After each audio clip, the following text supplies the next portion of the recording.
السلام علیکم ورحمۃ اللہ وبرکاتہ۔ الحمد للہ رب العالمین وبہ نستعین وصلی اللہ علی نبینا محمد وعلی آلہ وصحبہ اجمعین ومن تبعہم بإحسان الی یوم الدین، اما بعد۔ اعوذ باللہ السمیع العلیم من الشیطان الرجیم، بسم اللہ الرحمن الرحیم۔ یا ایہا الذین آمنوا قوا انفسکم واہلیکم نارا وقودها الناس والحجارہ۔ رب اشرح لی صدری ویسر لی امری واحلل عقدۃ من لسانی یفقہوا قولی۔ ربی زدنی علما، اللہم علمنا بما ینفعنا وانفعنا بما علمتنا۔ معزز سامعین، جیسا کہ آپ جانتے ہیں کہ ہم سب لوگ یہاں پر اللہ اور اس کے رسول کی بات کو جاننے کے لیے جمع ہوئے ہیں، اور اس بات کو جاننے کے بعد میں دوسروں تک پہنچانا بھی ہمارا ایک اہم فریضہ ہے۔ اللہ رب العالمین قرآن مجید کے اندر ارشاد فرماتا ہے کہ یا ایہا الذین آمنوا قوا انفسکم واہلیکم نارا،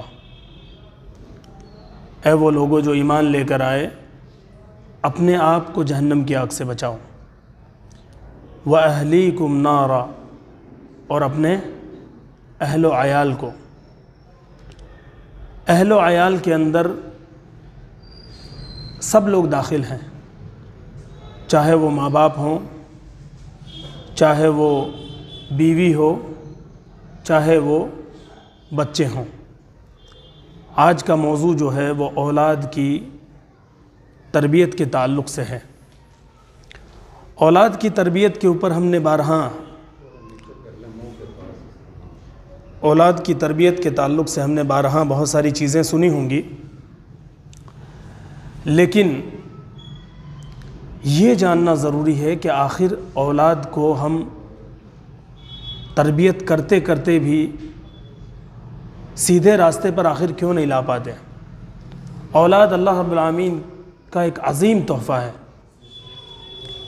اور اس عظیم تحفے کی قدر اگر پوچھنی ہو تو اس انسان سے پوچھو جس کے پاس اولاد کی نعمت نہیں ہے، کیونکہ جس کے پاس اولاد ہے اس کی مثال تو ایسے ہے جیسے کہ اذا کثر المساس قل الاحساس، کہ جب ہم کسی چیز کو بار بار چھوئیں تو چھونے کا احساس ختم ہو جاتا ہے۔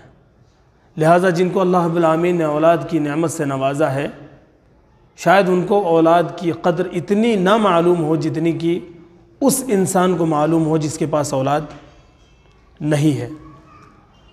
اور اولاد کی تربیت میں سلف صالحین کس طریقے کا وتیرہ اپناتے تھے، یہ جاننا بہت ضروری ہے۔ صحابہ کرام کی زندگی تو ایک بہت ہائی لیول کی ہو جاتی ہے، اعلیٰ لیول کی ہو جاتی ہے۔ اولاد کی تربیت میں سلف کا جو رول رہا ہے، اگر اس طریقے کے اوپر ہم لوگ اپنے بچوں کی تربیت کریں تو انشاءاللہ تعالی کبھی بھی ہمیں رسوائی کا سامنا نہ کرنا پڑے۔ ابھی ووٹوں کا سیزن گزرا ہے، آپ نے دیکھا ہوگا کہ اس کے اندر سب سے زیادہ پیش رہنے والے مسلمان بچے تھے۔ مسلمان جتنے زور و شور سے ان سب چیزوں میں حصہ لیتا ہے، بلکہ میں نے دیکھا کہ فجر کے وقت مسلمان بچے جو ہے لوگوں کو گھروں کے اندر سے نکال کر لا رہے ہیں، اٹھا رہے ہیں، اور یہ وہ بچے ہیں جو کبھی بھول کر بھی مسجد کی طرف نہیں آتے۔ اس لیے واللہ مسلمانوں کے حالات کے اوپر افسوس ہوتا ہے اور رونا آتا ہے کہ آخر ہمارے معاشرے کو ہو کیا گیا۔ اللہ رب العالمین نے قرآن مجید کے اندر اللہ کے نبی صلی اللہ علیہ وسلم کو خطاب کرتے ہوئے فرمایا وَأْمُرْ أَهْلَكَ بِالصَّلَاةِ وَاسْتَبِرْ عَلَيْهَا، قرآن کے لطائف کے اوپر آپ غور کریں۔ اللہ رب العالمین نے کیا کہا؟ وَأْمُرْ أَهْلَكَ بِالصَّلَاةِ، اپنے اہل و عیال کو نماز کا حکم دو، وَاسْتَبِرْ عَلَيْهَا، کس سے کہا جا رہا ہے؟ نبی صلی اللہ علیہ وسلم سے۔ یہ نہیں کہا جا رہا ہے کہ نماز کا حکم جو ہے اپنے اہل و عیال کو دو اور اس کے بعد میں پھر ان سے کہو کہ وہ ڈٹ جائیں، بلکہ حکم کس کو دیا جا رہا ہے ڈٹنے کا؟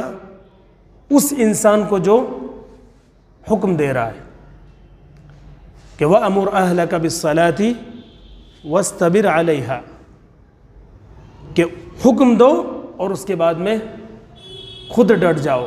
معلوم کیا ہوا کہ انسان اگر کسی چیز کا حکم دے رہا ہے تو وہ چیز تبھی اثر انداز ہوگی جب ہم خود اس کے اوپر ڈٹے ہوئے رہیں گے۔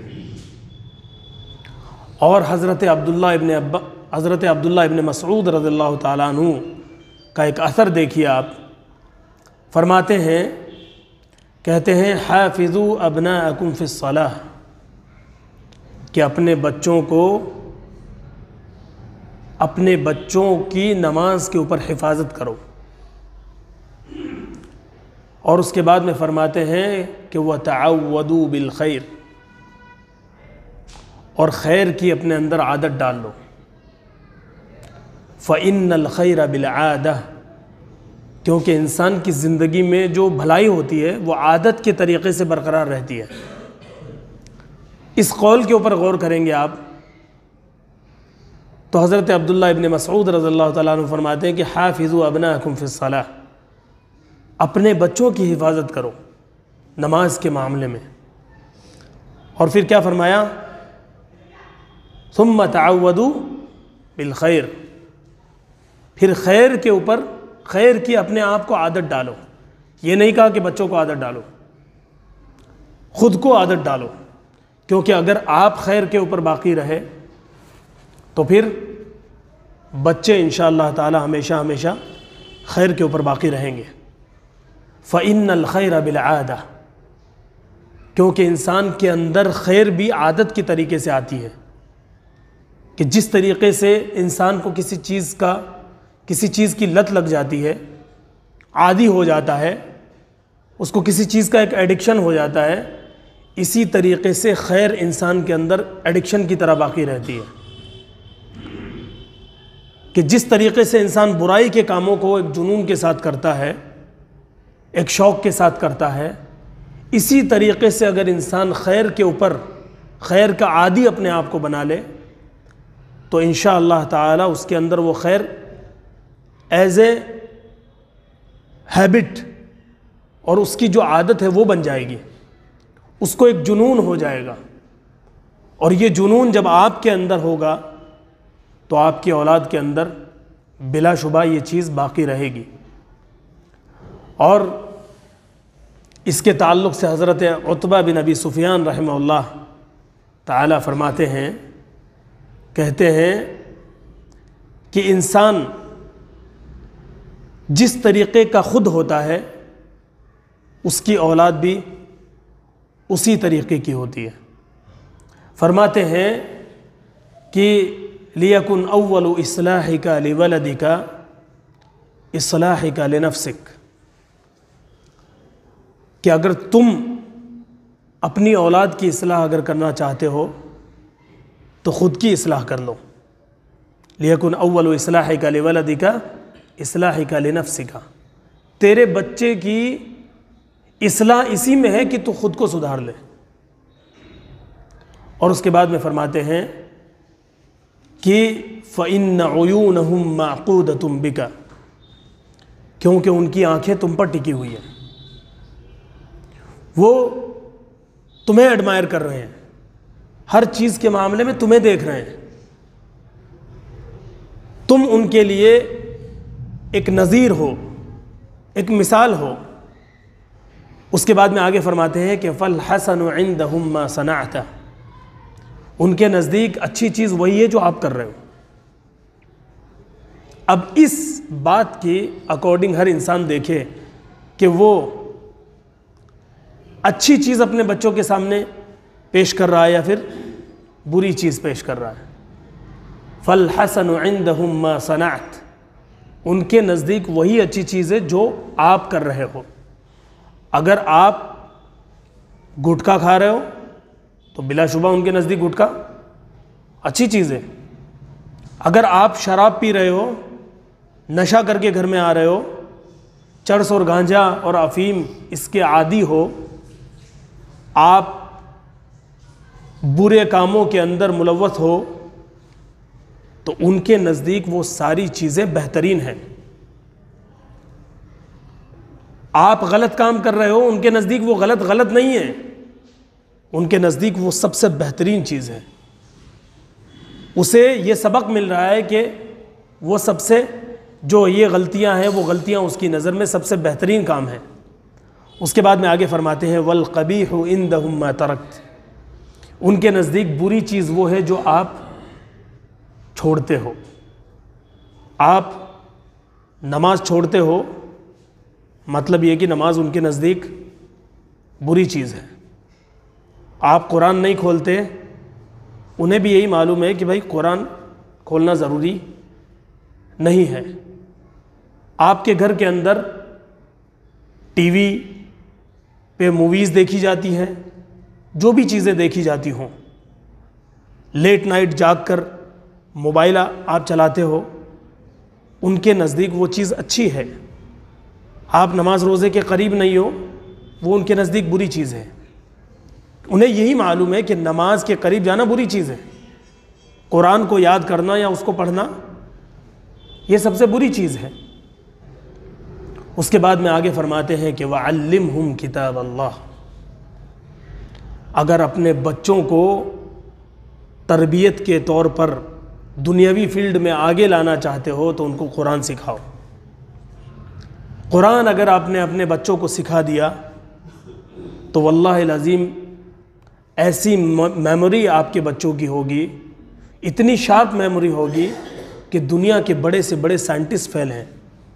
اللہ رب العالمین نے اس قرآن کے اندر وہ تاثیر رکھی ہے کہ یہ پہاڑوں پر نازل کر دیا جاتا تو وہ پھٹ کر ریزہ ریزہ ہو جاتا آٹے کے مانند، تو پھر انسان کیوں نہیں پھٹتا ہے؟ کیونکہ وہ قرآن کے قریب ہی نہیں آتا، اور اگر آتا بھی ہے تو پھر ان کی وہ قرآنی آیات جو ہے گلے سے نیچے نہیں اترتی، نہ انہیں معنی کے اوپر معلوم ہے، نہ انہیں اس کے اوپر تدبر کرنے کی کوئی توفیق ہے۔ اس کے بعد میں آگے فرماتے ہیں حضرت عتبہ بن ابی سفیان کہتے ہیں کہ وَعَلِّمْهُمْ کتاب اللہ، اور آگے کہتے ہیں انہیں قرآن سکھانے کے بعد میں وَلَا تُكْرِهُمْ فَيَمِلُّوا، انہیں ناپسند مت کرو کہ وہ تم سے قدورت محسوس کرنے لگے، ان کے اندر کلل ملل اور فشل بھر جائے تمہارے تعلق سے۔ باپ کو اولاد کے لیے عید کی طرح سے ہونا چاہیے، خاص طور سے والد کو، کہ جب وہ گھر میں آئے تو بچہ جس طریقے سے عید کے دن خوشی مناتا ہے اس طریقے سے خوشی منائے۔ اور ہمارا حال یہ ہے کہ بچے ہم سے یا تو اتنا ڈرتے ہیں کہ اگر گھر میں داخل ہو جائیں تو اولاد بھاگ جاتی ہے، کیونکہ ہمیں سمجھانے کا طریقہ نہیں معلوم، ہم ان کے ساتھ میں سختی کرتے ہیں۔ سختی ایک حدود کی ایک دائرے میں ہونی چاہیے۔ وَلَا تَتْرُكُهُمْ، پھر آگے فرماتے ہیں وَلَا تَتْرُكُهُمْ فَيَهْجُرُوهُ، ان کو ایسے آوارہ بھی مت چھوڑ دو، ان کو ناپسند مت کرو کہ وہ آپ سے اتنا ڈریں کہ آپ کے قریب نہ آئیں، اور انہیں بالکل آوارہ بھی مت چھوڑ دو کہ وہ ہر چیز کو چھوڑ کر بیٹھ جائیں۔ اس کے بعد میں آگے فرماتے ہیں کہ وَلَا تُخْرِجْهُمْ مِنْ عِلْمٍ إِلَى غَيْرِهِ حَتَّى يُحَكِّمُوهُ، اور ان کو ایک علم سے دوسرے علم کی طرف تب تک مت نکالو جب تک کہ وہ کیپیبل نہ ہو جائے، ان کے اندر وہ صلاحیت نہ پیدا ہو جائے، وہ اسکلز نہ آ جائیں کہ وہ جس چیز کی طرف جا رہے ہیں اس کو ایکسیپٹ کرنے کا ان کے اندر مادہ نہ پیدا ہو جائے۔ اس کے بعد آگے فرماتے ہیں کہ فَإِنَّ إِزْدِحَامَ الْكَلَامِ فی السمع مضلۃ للفہم، کیونکہ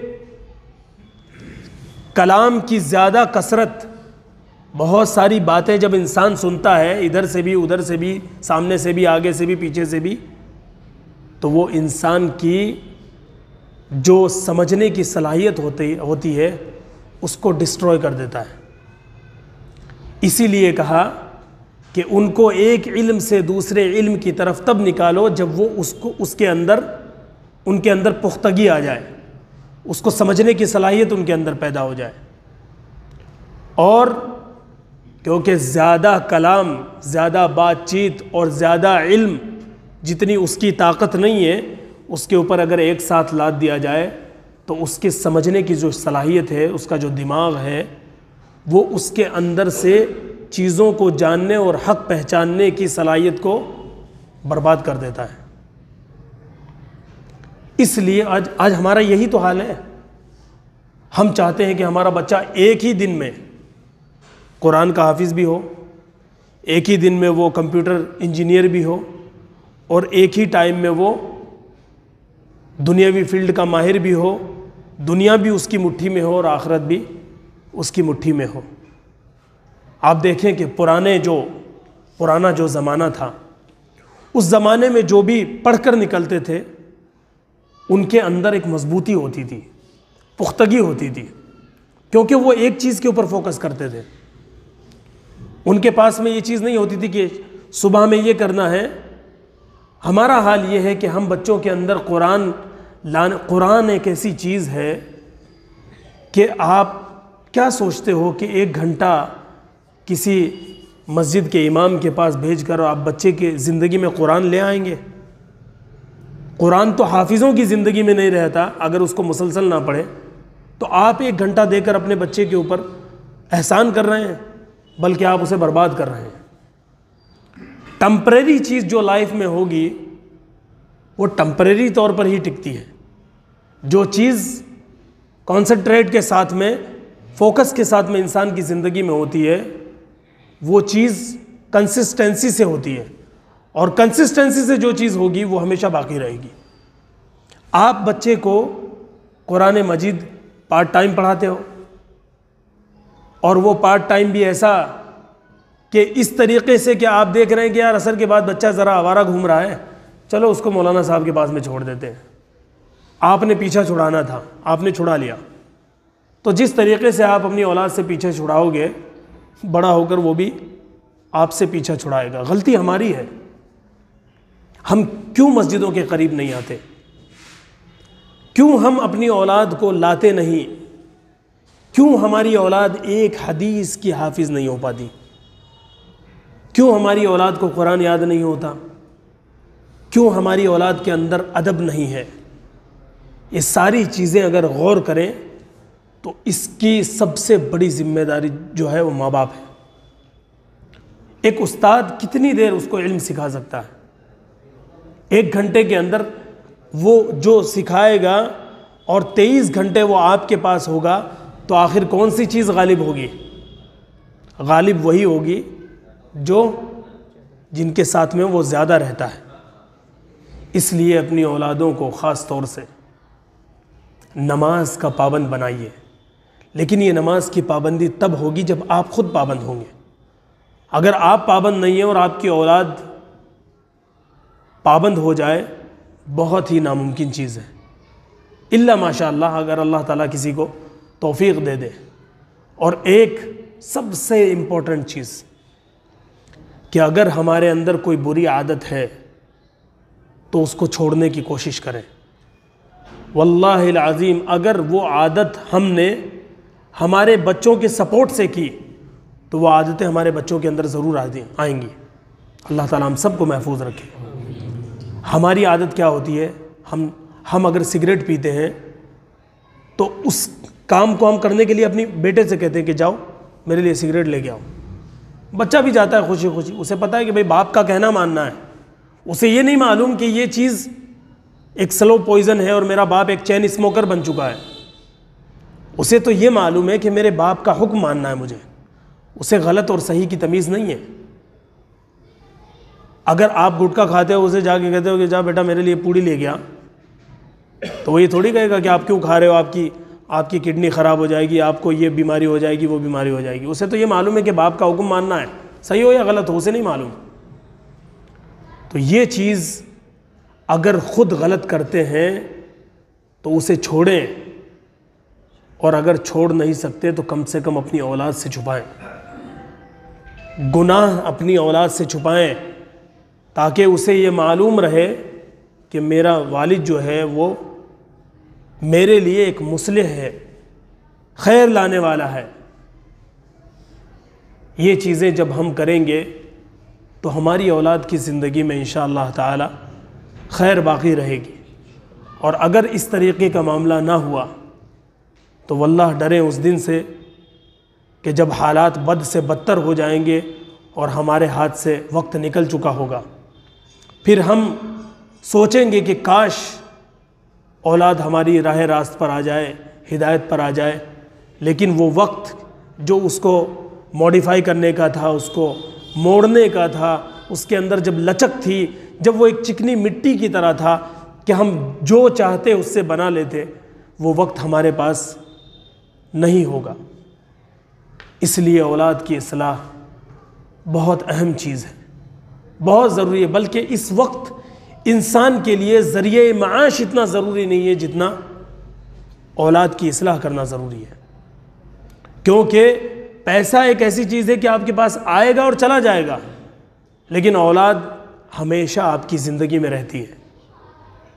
اگر اس کی اصلاح بر وقت ہو گئی تو خیر آپ کی زندگی میں ہمیشہ باقی رہے گی، یہاں تک کہ مرنے کے بعد بھی آپ کی زندگی میں اس کی خیر باقی رہے گی۔ اور اگر آپ نے بر وقت اس کی اصلاح نہ کی تو خود بھی برباد ہوں گے اور اولاد بھی برباد ہو جائے گی۔ اس لیے مسلمانوں، ضرورت اور وقت کا تقاضا یہ ہے کہ ایک دوسرے کے حق میں دعا کریں، اولاد کی نیکی کے لیے قرآن مجید کی جو آیات ہیں ان کو پڑھیں۔ ربی اوزعنی ان اشکر نعمتک التی انعمت علی وعلی والدی وان اعمل صالحا ترضاہ واصلح لی فی ذریتی انی تبت الیک وانی من المسلمین۔ خود اللہ رب العالمین سے توبہ کریں، اولاد کی اصلاح کے لیے دعا کریں۔